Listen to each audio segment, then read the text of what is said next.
Les 24 anciens sont les prêtres du royaume des cieux. Ils ne sont pas de la terre. Les prêtres sont du royaume des cieux. Les prêtres de l'Israël spirituel. Ceux du royaume de l'Israël spirituel. Les prêtres de Dieu et du Seigneur Christ. Regardons. Ces 24 anciens, puisqu'ils sont les prêtres de la nouvelle alliance, les 24 prêtres TRS honorables de la nouvelle alliance, tant la foi prêtre et roi. Alors voyons comment ils glorifient le nom du précleste Jéhovah. Lisons l'Apocalypse, la dernière partie du chapitre 4. Chaque fois que les 4 traits vivants rendent gloire, honneur et action de grâce, celui qui est assis sur le trône, ô Dieu qui vit au cycle des cycles.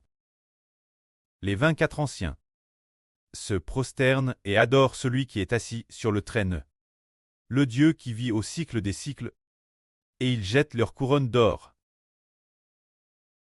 devant le trône en disant : Notre Dieu Jéhovah, tu es digne de recevoir la gloire, honneur, la puissance et la force. Car tu as créé toutes choses, et c'est par ta volonté qu'elles existent et ont été créées. C'est dire les 4 anges chérubins rendent gloire, honneur et action de grâce. Dieu. Les 24 anciens comprennent comment se soumettre Dieu, bien que sur leur tête, ils portent des couronnes d'or. Mais ce moment-là, ils descendent de leur traîne et retirent leur couronne d'or de leur tête pour les doser c'était du TRNE, puis ils se prosternent devant notre Dieu Jéhovah, louant notre précleste Jéhovah. Ces 24 anciens sont les 24 fils honorables d'Israël. Tout comme le frère Eshber, en prêchant la vraie tout leur a dit. Ce sont les 24 fils de la sœur Rebecca et de la sœur Zaouan. Bien SR, ce sont aussi les 24 fils spirituels du frère Ashber. La dernière fois que le frère Ashber parlait de l'Apocalypse, et qu'il a mentionné les 24 anciens, le frère Eshber a versé des larmes. Il a versé des larmes, parce que le précleste a fait en sorte que ceux qui détiennent le pouvoir deviennent tous les fils spirituels du frère Ashber. On peut ainsi imaginer comment Dieu a favori Israël, en permettant aux fils d'Israël de s'asseoir sur des trônes, assis tout autour de Dieu.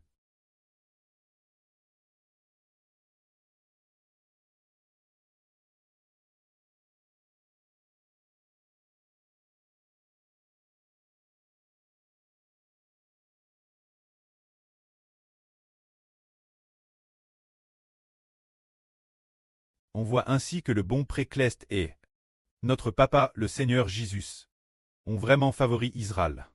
Alors ces 24 anciens sont-ils sens, ils respectent profondément Dieu.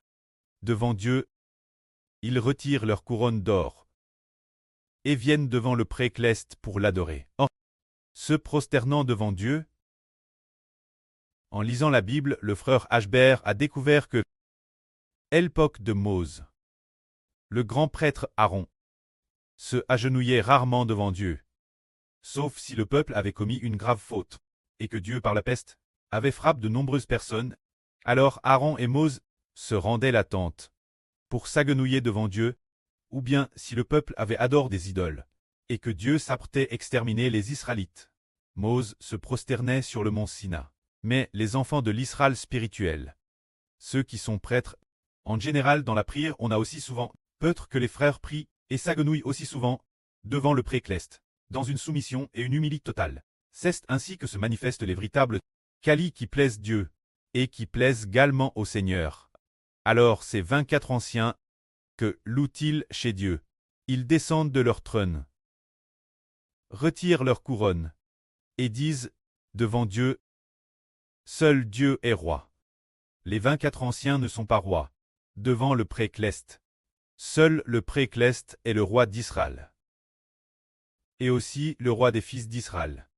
Ce moment-là, il loue le précleste en disant, notre Dieu Jéhovah,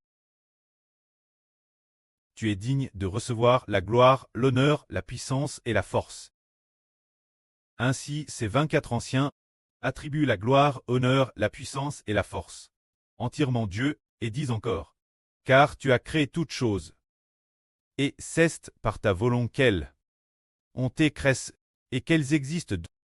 Ceste dire que tout vient de Dieu. Donc la puissance, la force, l'honneur et la gloire doivent appartenir entièrement à Dieu. Et seul Dieu en est digne. Bien Essers, le précleste donne aussi la puissance, la force et la gloire. C'est fil spirituel, mais le plus important, c'est que toute la gloire que nous recevons vient de Dieu. Et le précleste en est digne car le pré est le créateur de toutes choses. Le pré est celui qui la gloire en. Le pré nous accorde la gloire. Toute gloire vient en réalité de Dieu. Par exemple, les 24 anciens sont extrêmement honorables et extrêmement glorieux, mais cet honneur et cette gloire viennent de Dieu et du Seigneur. C'est pourquoi ils attribuent la gloire, la puissance, la force et l'honneur entièrement à notre Dieu, car toute chose, par la volonté de Dieu, existe juste au moment où les 24 anciens adoraient Dieu. Après cela, Dieu, assis sur le trône, tenait un livre dans sa main droite. Voyons.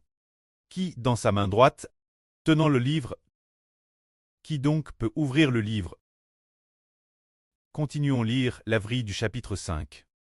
Il est dit ici, « Je vis dans la main droite de celui qui était assis sur le trône un livre, écrit en dedans et en dehors, rempli d'écritures, celle de 7 sceaux. » C'est dire que dans la main droite du prêtre, il y a un livre, et ce qui est merveilleux, c'est qu'il est celle de 7 sceaux. Ces 7 sceaux, ce n'est qu'en les ouvrant, que l'on saura ce qui doit arriver dans l'avenir. Avec 7 sceaux, et il est bien celle. Ce moment tel, un ange puissant proclama qui est digne d'ouvrir le livre et donne rompre les sceaux. Mais la Bible dit, mais ni dans le ciel, ni sur la terre, ni sous la terre.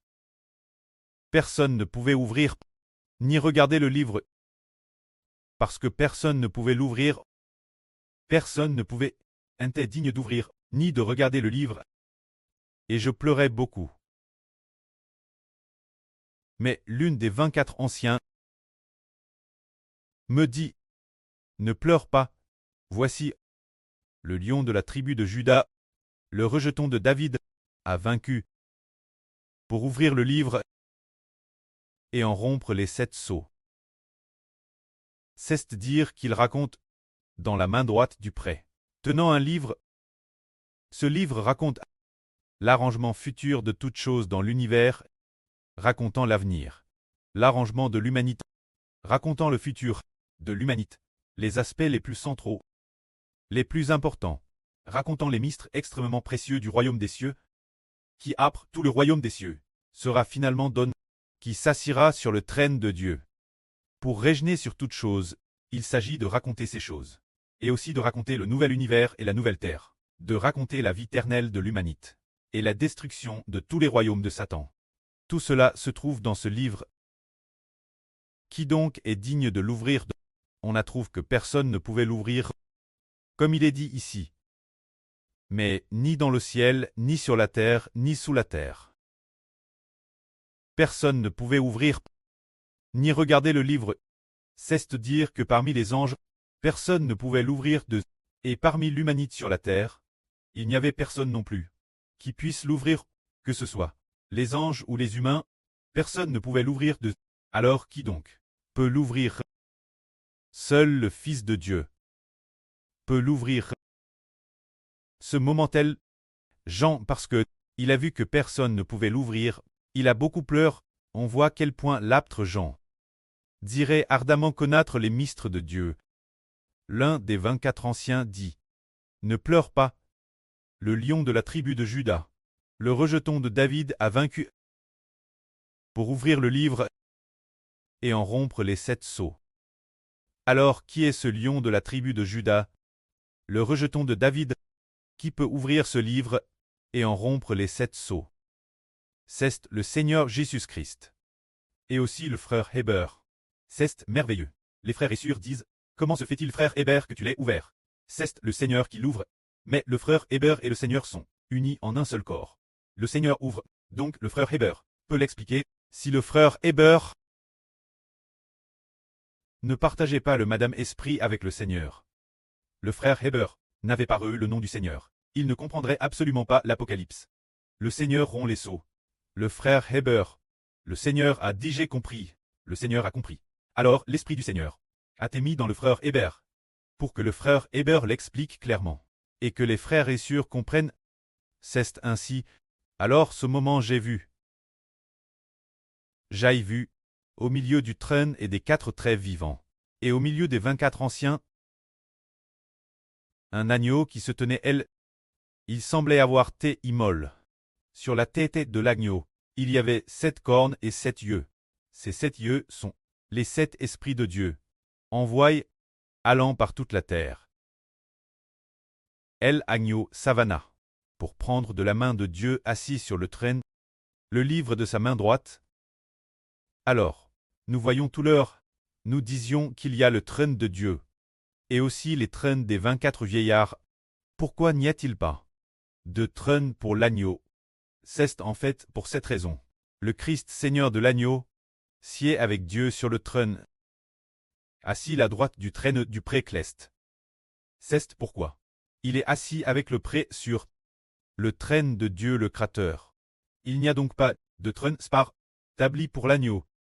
Alors nous nous demandons, les frères et sœurs disent, les trônes des 24 vieillards sont peut-être larges, peut-être seulement un mètre de large.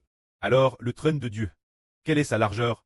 Nous ne pouvons pas le savoir, mais il est certainement assez large, assez pour que le prêtre et le Seigneur s'y assoient ensemble, pour partager la Madame Gloire. Car la Bible dit aussi, puisque le Seigneur Christ a vaincu, alors il a pu avec Dieu s'asseoir ensemble sur le trône de Dieu. Alors le Seigneur prit le livre. Le contenu de ce livre est le contenu de l'Apocalypse. Le mystère du livre, les 7 sceaux, c'est pour raconter ce que Dieu, dans l'Apocalypse, Dieu pour l'avenir, a certainement planifié. Ces 7 sceaux racontent le contenu de l'Apocalypse. Avant que ces 7 sceaux ne soient ouverts, il est part du Seigneur Jésus-Christ, ordonnant Jean d'écrire aux 7 églises, les exhortant, garder les enseignements du Seigneur, retenir fermement le nom du Seigneur, croire fermement. Ensuite, il est raconté que Jean, le ciel étant ouvert, Jean est monté au ciel, et a vu le trône de Dieu, les trônes des 24 vieillards, qui adoraient Dieu. Ensuite, il a vu un livre. Ce livre raconte ce qui, dans l'Apocalypse, doit arriver dans l'avenir. Toutes ces choses qui doivent arriver sont toutes dans ce livre que le Seigneur Christ, de la main droite de Dieu, a pris. Dans ce livre, plus tard, nous voyons que ce livre a 7 sceaux.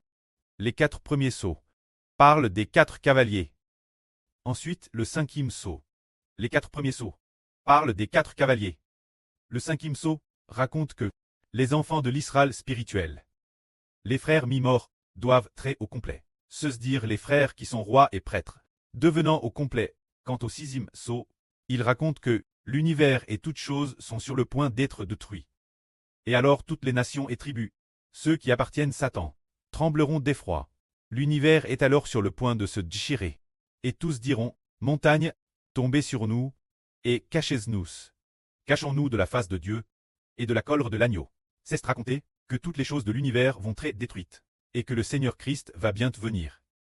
Alors ce qui est merveilleux, c'est qu'avant cela, on découvre que, avant que toutes les choses de l'univers ne soient détruites, il est dit que le frère Hbert scelle les 144 personnes, et il est dit aussi qu'avant que l'univers ne soit détruit, il est dit que une grande foule sort de la grande tribulation pour aller au royaume des cieux. Puis dès que le 7e sceau est ouvert, monsieur, on découvre qu'il y a 7 trompettes. Après cela, il y a encore 7 coupes d'or. Après cela, il parle aussi de Satan, de la destruction de la grande Babylone, de Satan qui est en chant, et il parle aussi d'un nouveau ciel et d'une nouvelle terre. Que la gloire soit rendue au prêtre et au Seigneur. Amen.